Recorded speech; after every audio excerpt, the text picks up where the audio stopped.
Hi, hello guys. I hope you're all doing good. My name is Dr. Radha HR. I am here to teach you chemistry for 12th standard as per your NCERT board syllabus. Okay? As per your board syllabus, your chemistry of 12th standard composing of 16 chapters. You might have seen your syllabus. So these 16 chapters are grouped into two parts. Part from chapter 1 to chapter 8, part 1. Okay. From chapter 9 to chapter 16, part 2. But from the examination point of view, you have to study all 16 chapters in detail. Not only from the board exam, but also for NEET, JEE Mains, for all these things, you have to get ready for all these 16 chapters. So we will teach all these 16 chapters in detail by keeping board exam, JEE Mains, NEET, CET and all the competitive exams also, so that it will be very helpful for you. Okay. Now, today I am going to start chapter 1 under part 1. So what is that chapter 1 we are going to discuss now is solid state. Solid state is the name of the chapter. Solid state. Guys, you might have heard matter, right? From 5th standard you have been hearing the name matter. So matter mainly classified into 3 types. You know very well what and all those things. So I think you can tell the first type of matter is, what is that? So you know it is liquid, right? And next one is what? Solid. Next, gas.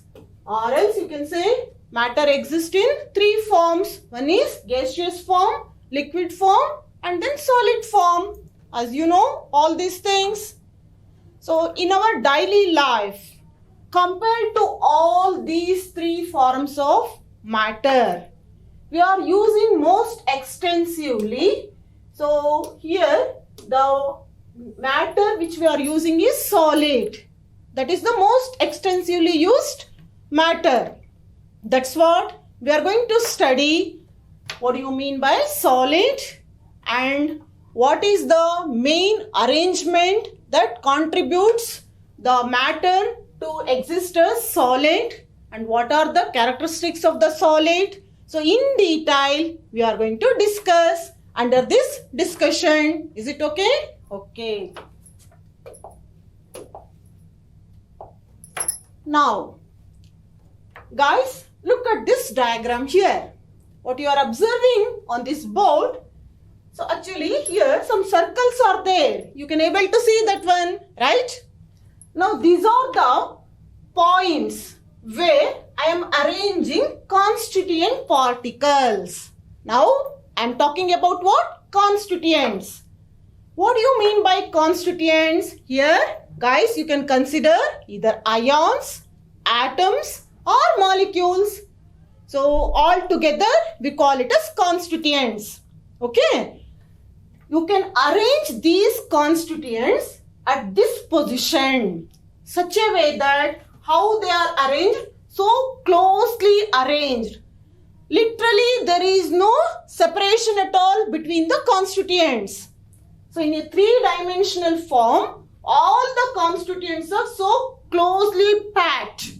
Such type of close packed arrangement of constituents in a 3-dimensional pattern constitutes matter.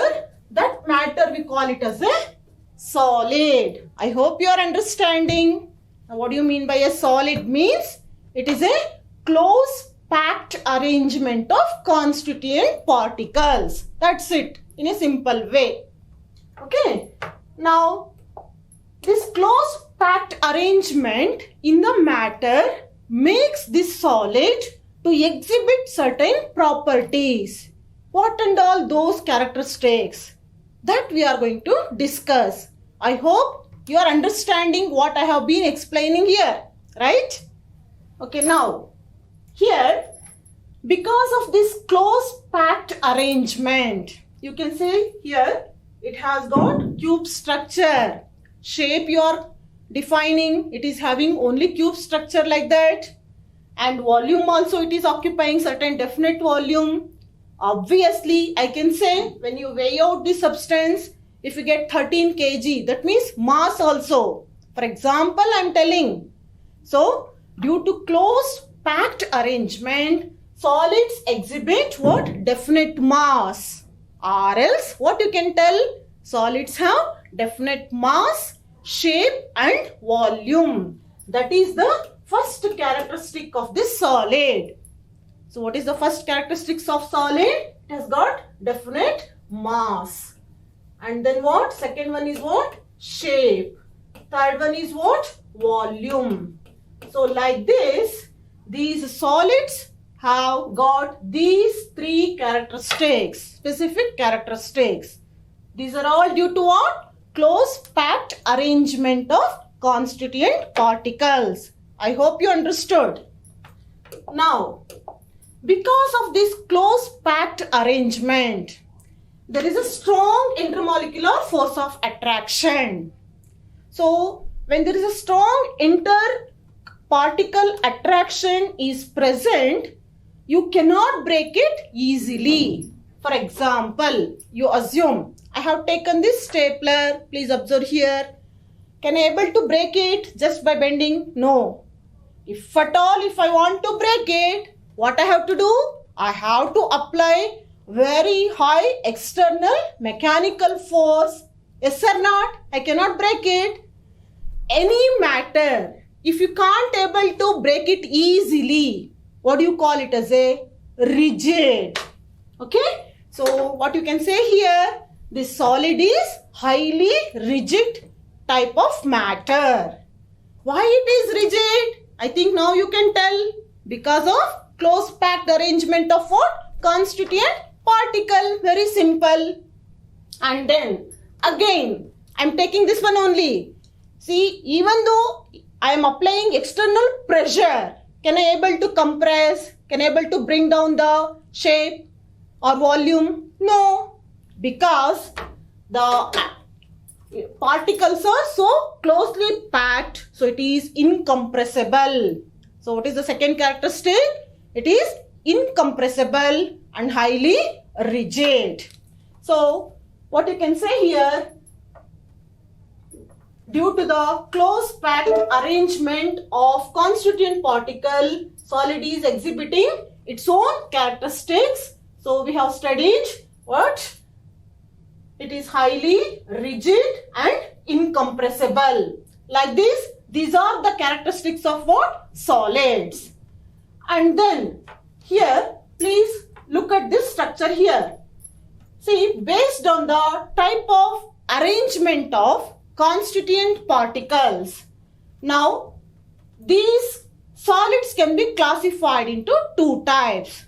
Guys, now I am taking you people into classification of solids.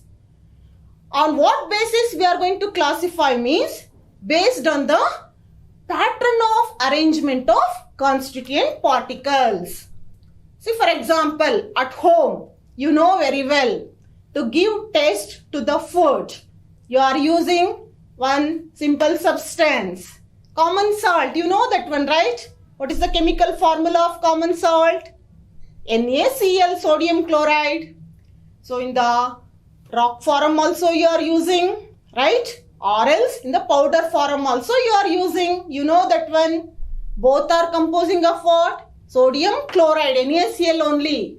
But NaCl, table salt, it is in the powder form. Rock salt, it is in the what? Crystalline form.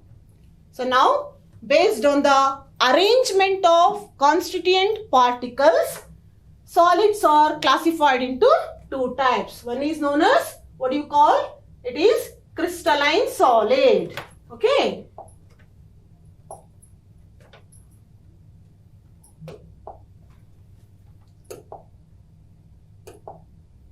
So now the first one is crystalline solid. Second one is known as amorphous solid. Guys, shall I go for crystalline solid discussion?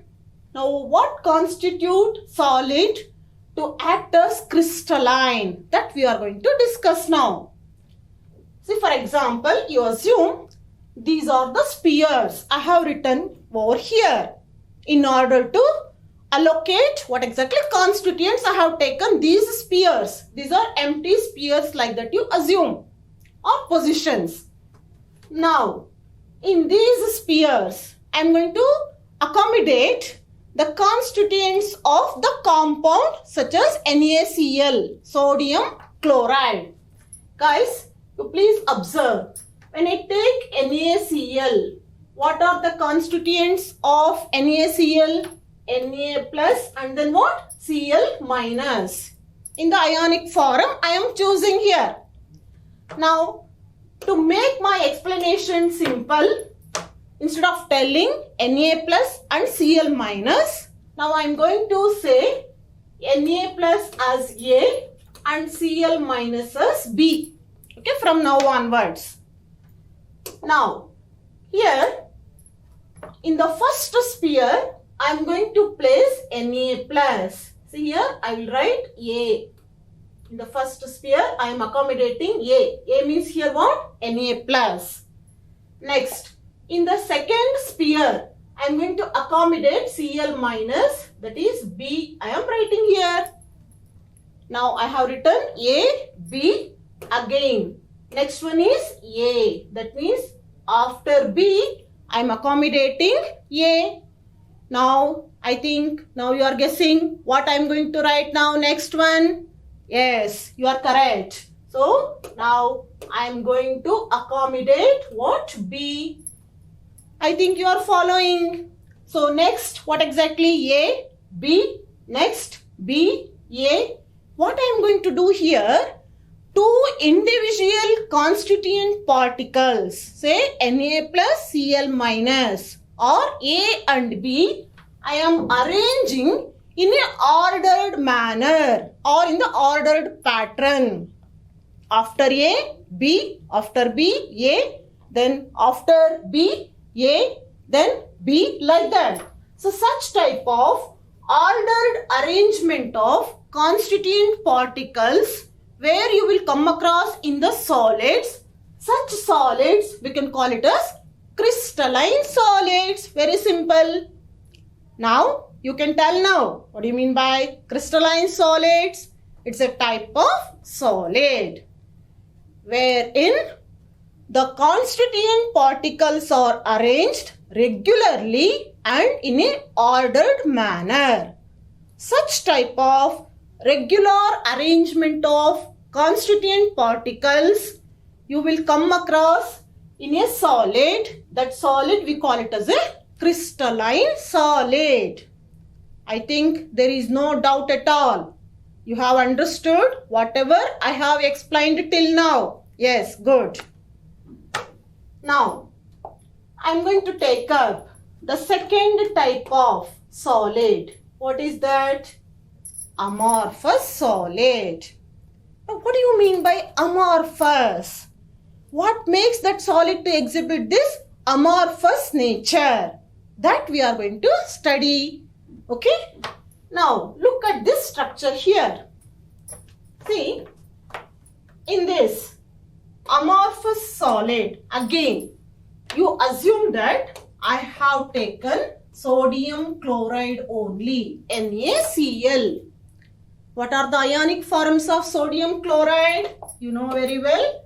Na plus and then what? Cl minus. So, again here also I am going to represent Na plus by what? Yes, very good. A and then Cl minus by a alphabetical letter B. Good. Now, here I am going to accommodate this Na plus and Cl minus in these spheres, positions. How means? For example, in this first sphere, I accommodated A. This is the constituent particle, one of the constituent particle. And then in the subsequent next one sphere, I am accommodating B. Again, I am putting B. B. See here, I am not at all bothering about the arrangement of the constituent particle. Simply, I am arranging wherever I want to put, simply like this. Are you observing any ordered arrangement? No. Here, there is no ordered arrangement of constituent particles. Then how it is arranged? You can tell. See here, the constituents are arranged randomly, or else what you can tell? Irregularly.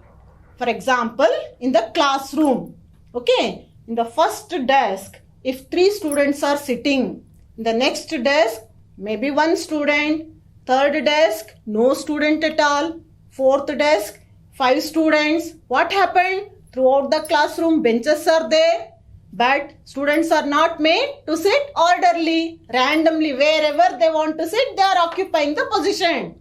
Such type of irregular arrangement of constituent particles takes place in solids. Such solids are known as, or you can refer such type of solids as what? Amorphous solids. Is it clear now?